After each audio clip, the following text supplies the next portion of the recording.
The emergency alert system has been activated. Please tune to Channel 3 for further details.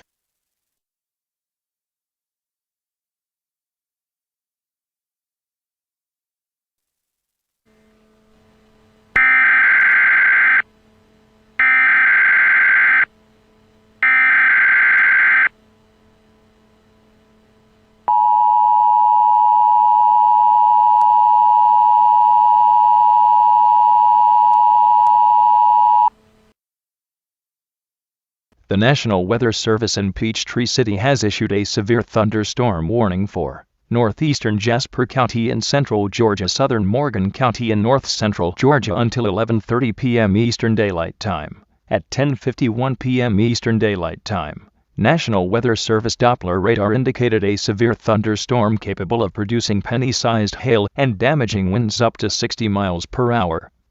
This storm was located near Farrar, moving northeast at 50 miles per hour. Other locations in the warning include, but are not limited to, Pennington, Godfrey and Madison.